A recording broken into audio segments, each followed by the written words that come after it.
Começa agora o programa Viva a Vila, um programa do Instituto de Cultura e Memória da Vila Prado, aqui na sua rádio UFSCar.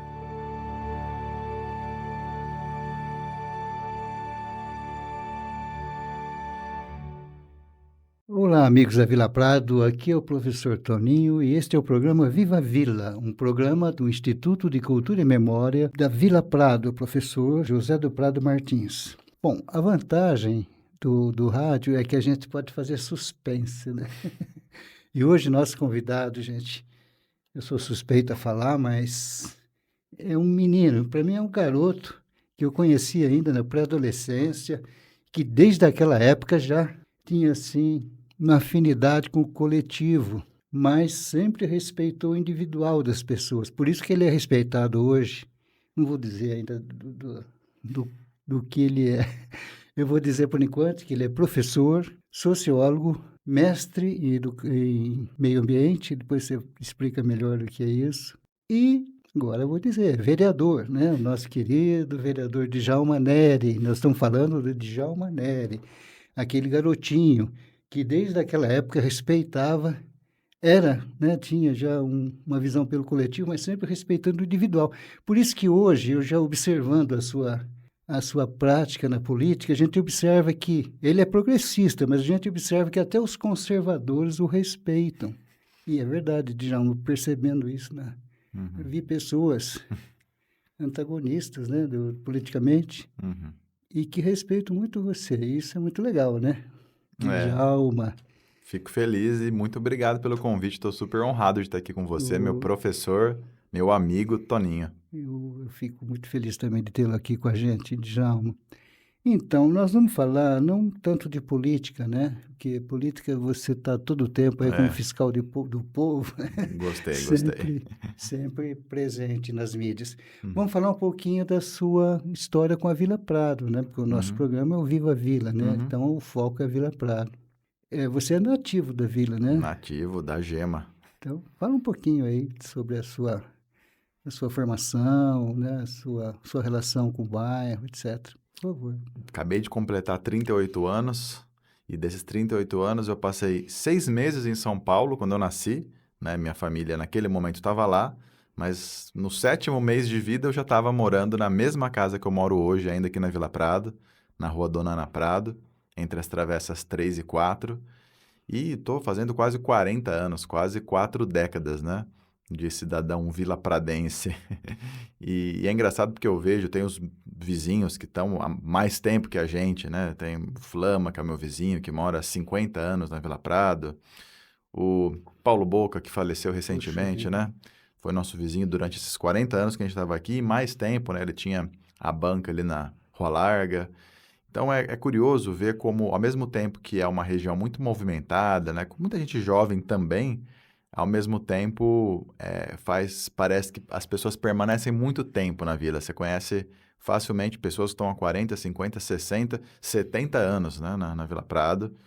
E toda uma história mesmo, né? Uma relação, milhares de vezes. Eu fico pensando, cada vez que eu viro aquela esquina ali da Travessa 3 para chegar em casa, eu me pego pensando quantas milhares de vezes já não virei aquela mesma esquina, ou a pé, ou de bicicleta, ou de carro. Enfim, é muita coisa, muita história, muita lembrança. Algumas viagens longas que eu fiz, eu tive a oportunidade de viajar, morar fora do país um período pequeno, voltar para cá e tudo. E cada vez que eu saía e voltava, eu lembrava disso. Nossa, eu estou aqui há 20, há 30, quase 40 anos. Tenho o privilégio de morar num espaço muito gostoso, uma casa... Antigamente, as casas na Vila Prado, elas tinham uma estrutura ali parecida em termos de terreno, né? Um terrenão ali de quase 1.000 metros, né? Com um quintalzão gostoso e tal. Enfim, um privilégio muito, muito grande mesmo ser morador da Vila Prado. E os seus pais também sempre viveram aqui no bairro, né? Na Vila Prado. Fala um pouquinho sobre o seu pai, que também é uma figura muito Claro. conhecida, né? No bairro, respeitada também. Sim, muito bom. A minha mãe, a família da minha mãe, né? É Sua daqui, mãe, de São Carlos.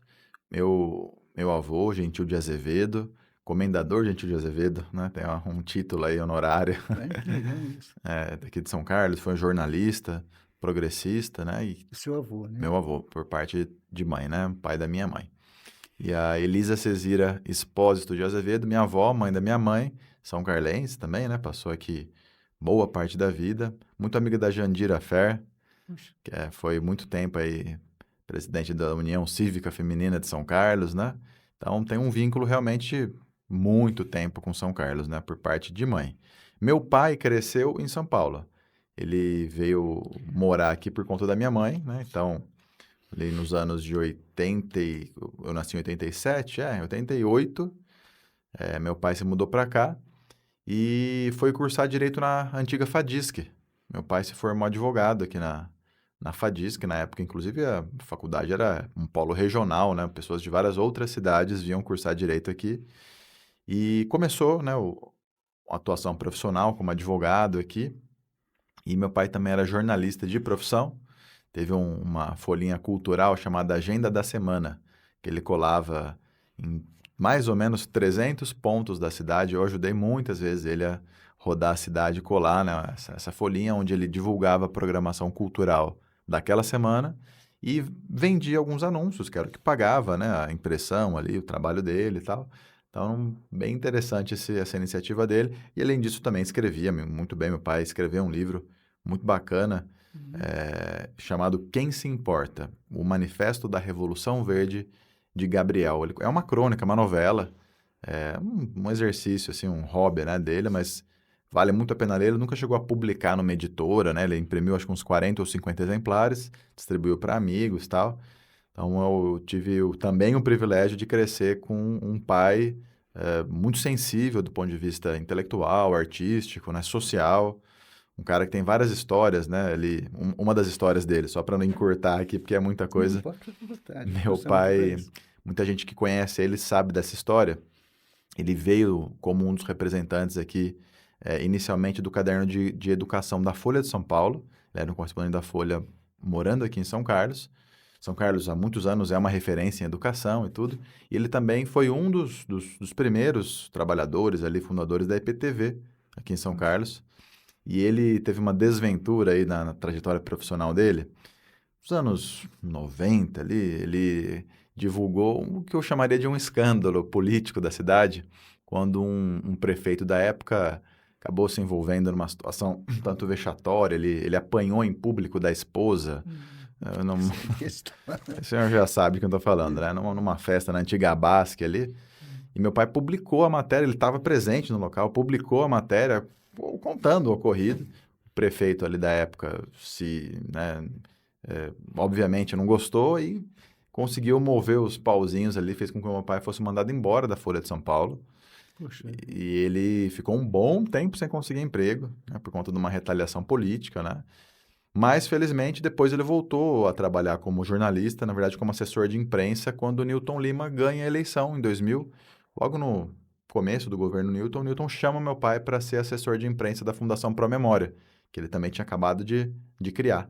E meu pai, até 2008, que foi quando ele faleceu, né?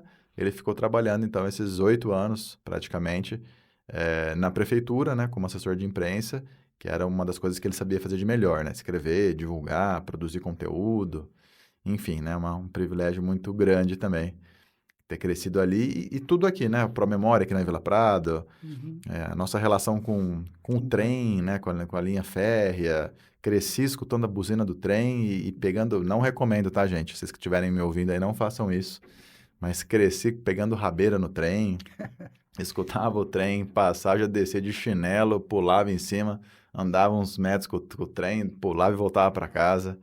Enfim, uma infância bem gostosa. Essa verba, essa que você tem, essa facilidade de comunicação, vem já hereditário também do seu pai. Ajudou. Claro. Ajudou, sim. Certamente. Sim, meu pai é um grande comunicador. E minha mãe também é uma pessoa maravilhosa, né? Uma pessoa que se comunica super bem, tem uma história. Fala um pouquinho, então, dela. Minha mãe, ela conheceu meu pai em São Paulo. Ela trabalhou para ele, na verdade. E se conheceram, se apaixonaram. Minha mãe chegou a estudar ciências sociais, assim como eu, né, na antiga USP, na verdade, que depois virou Unesp. no campus de Araraquara. Ela não concluiu o curso dela. A minha avó, mãe dela, era uma pessoa mais conservadora, assim. Então, elas tinham divergências políticas, vamos falar assim. Porque a Unesp, gente... Então, e minha mãe super progressista. Minha mãe, inclusive, participou do movimento armado contra a ditadura militar no Brasil, né? Então, uma pessoa que estava num outro nível de luta, assim, de disposição. Poxa, maravilhoso. Ela realmente tem uma história muito interessante, muito bonita, assim, de luta, de resistência, né? E ela, como a mãe dela, né, minha avó, tinha uma perspectiva bem diferente, acabou saindo de casa muito cedo. Então, minha mãe saiu de São Carlos com 19 ou 20 anos. Ela até então cresceu aqui, ficou aqui com a minha avó, mas por conta dessas divergências, minha mãe acabou indo morar em São Paulo, onde ela, na verdade, morou durante quase 20 anos. Fez a vida dela, a militância política dela, né, toda a trajetória dela, até conheceu o meu pai, e voltar para São Carlos quando ela tinha 40 anos. Eu perguntei para o seu pai, porque seu pai é conhecido na cidade, mas a história da sua mãe é linda, não? Super. Puxa vida, que legal. Não, uma história muito bacana. Eu escrevi um livrinho que chama Uma Alternativa para a Sociedade, que conta a história do movimento ambiental no Brasil. E eu começo o livro, na verdade, contando a minha história, porque, né, é difícil um autor... A gente sempre acaba escrevendo sobre a gente mesmo, né? O autor está sempre presente na obra.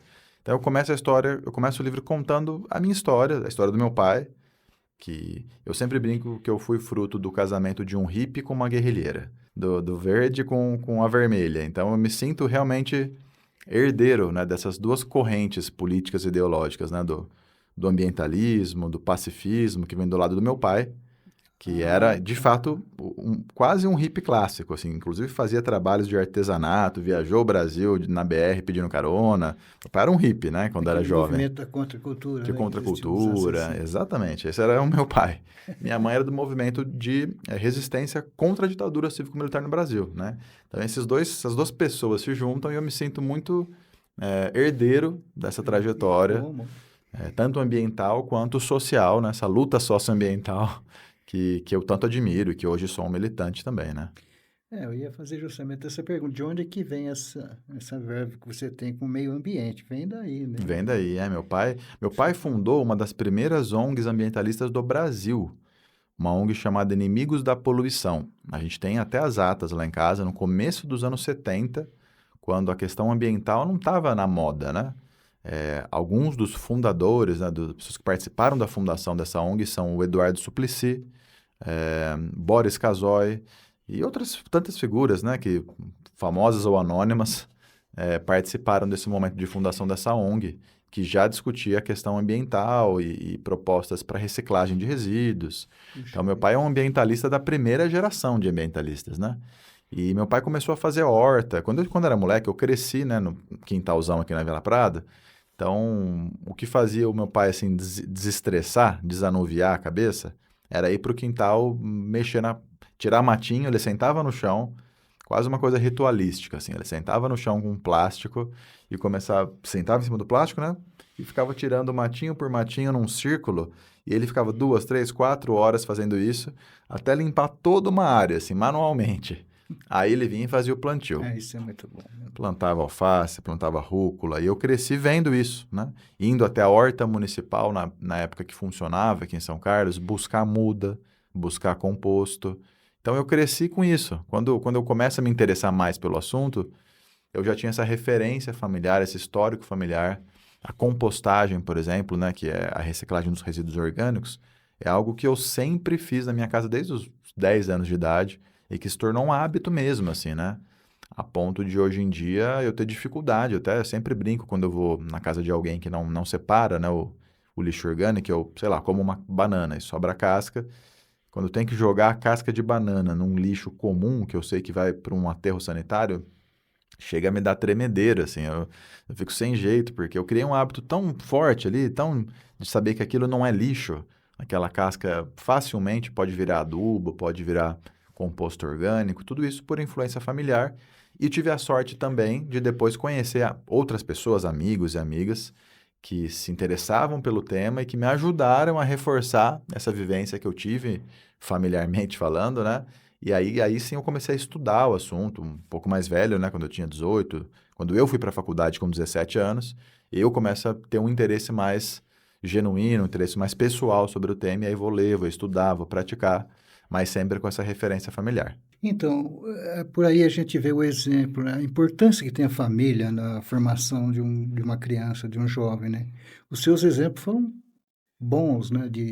Agora, outras crianças não têm essa sorte, né? Vivem no meio que não é favorável, meio de pessoas que usam drogas, etc. Sim, sim.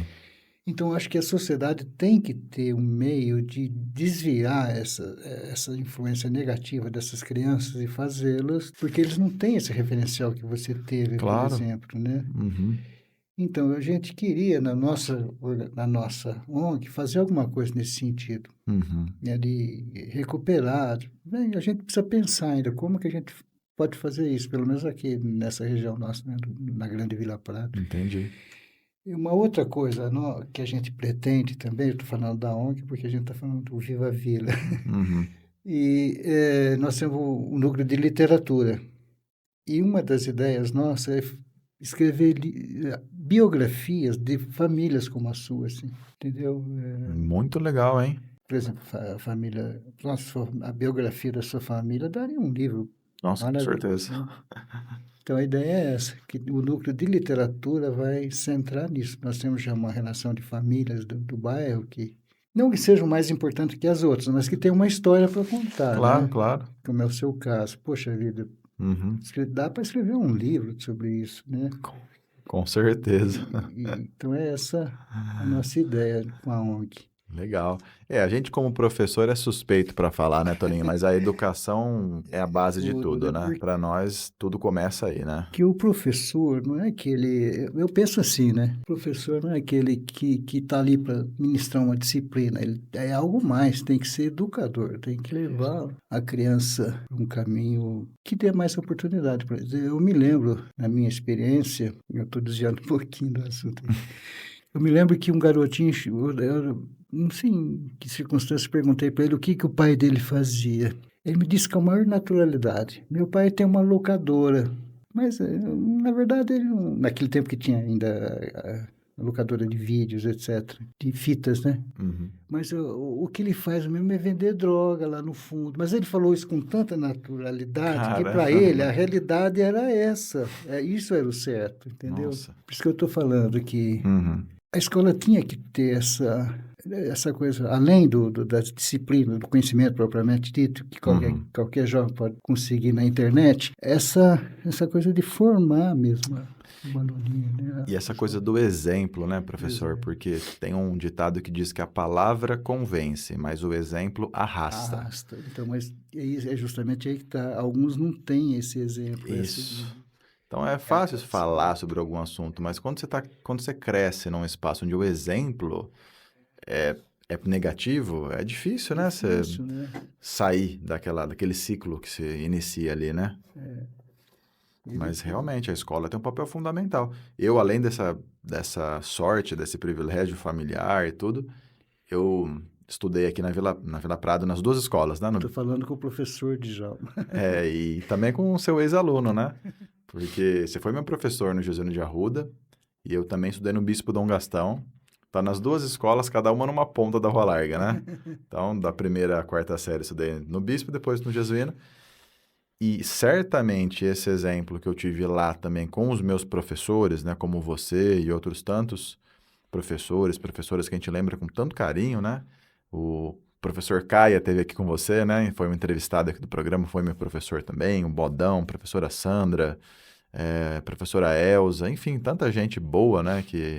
Que marcou a nossa geração, que realmente deixaram uma influência, uma marca positiva, inclusive na minha vontade de ser professor. Certamente veio também dessa experiência que eu tive, né? E agora você está afastado da sala de aula, né? Tô, por conta do mandato parlamentar, difícil, né? Eu tentei por um tempo manter as duas funções, porque eu gosto muito de sala de aula, apesar de que... Você está dando aula atualmente, Toninho? Não, né? Estou aposentado. Faz tempo que você aposentou já? Desde 19 eu me aposentei. Faz um tempo. Porque, nossa, a situação piorou bastante, viu, Toninho? Acho que certamente você ouviu falar sobre isso, né? Tá difícil, né? O ambiente escolar, né? Eu que tive um pouco mais recentemente em sala de aula, tá assustando, né? Tá assustando em vários aspectos, né? Tanto do ponto de vista da gestão pública, o governo, né? As políticas de desmonte, né? Da carreira, da profissão, do trabalho docente, como o próprio ambiente escolar, né? Agora com as PEIs, todo aquele ambiente de cobrança excessiva, vigilância, é um negócio que realmente está adoecendo, né? Os professores e não dá mais vontade, não. É difícil você sentir a vontade numa sala de aula hoje. É verdade. No meu tempo, eu ainda tinha liberdade de cátedra, né? Eu podia dar minha aula do jeito que eu achava melhor. Agora já não é mais possível isso, né? Você tem que seguir lá uma plataforma, né? As cartilhas, plataforma, assim, isso, os aplicativos. Né? E eu peguei bem esse momento, porque eu me formei, né, em 2011 na faculdade, e logo no ano seguinte eu já peguei umas aulas como categoria O ali no Álvaro Guião, e então 2012 para cá, sempre dando aula em uma outra escola, e eu peguei bem esse período, professor, que a gente começou a ver alguns fenômenos, algumas aberrações, como o tal do escola sem partida, essas coisas que tinham o objetivo de constranger o docente, restringir a liberdade de cátedra. E eu peguei bem o período em que, no começo da minha carreira docente, eu me sentia mais à vontade para poder falar, e não é doutrinar, né? Não, Que besteira que é. Poder ter a liberdade de falar e ouvir. E aí eu comecei a notar que lá para 2016, 17, 18, quando a coisa foi apertando mais, inclusive politicamente, eu comecei a ter receio das coisas que eu deixava escritas na lousa. Puxa vida. Porque eu falei, nossa, a coisa tá tão feia, porque toda semana era um problema. Você falou desse assunto, não pode, falou daquele, não pode. E aí começa uma intervenção no trabalho. E aí foi um período muito ruim, assim, para atividade docente no nosso país e especialmente no estado de São Paulo, né? Djalma, nós estamos terminando o nosso tempo, é só 25 minutos, é curtíssimo o tempo, mas eu fiquei muito feliz em tê-lo aqui conosco, tá? E eu gostaria que você dissesse aí umas palavras finais aí para o nosso público. Professor, fiquei muito feliz também de estar aqui com você, obrigado pelo convite. Acho muito importante esse resgate da memória, da cultura da Vila Prado. Sou suspeito para falar porque eu estou aqui há quase 4 décadas, né? Mas pode contar comigo. Estou à disposição, tanto como vilapradense, cidadão, professor, mas principalmente como vereador, como parlamentar, para dialogar, para atender as demandas que forem possíveis. Eu recebo muita gente em casa, né? Hoje mesmo, 3, 4 pessoas tocam uma campainha, pedem muitas vezes informação, orientação.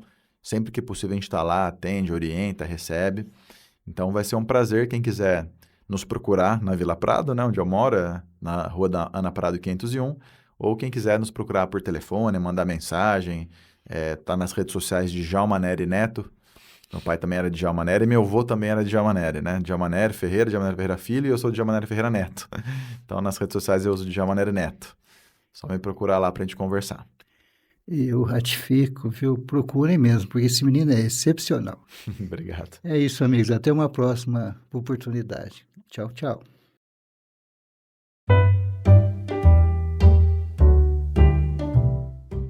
Gatinho. Me lembro que um garotinho veio e falou para mim... Peraí, vamos tirar o gatinho daqui, não vai dar certo. Agora ele tá... interferindo no áudio. No som. Vem pra cá, será que você vai me arranhar? Não, acho. Não quer sair daqui. Mas vai. Tira esse gato, ajuda aqui, amor. Faz parte do cenário. É Tico? Como chama o gato? Tico. Tico. Deixa eu ver se eu lembro onde eu estava.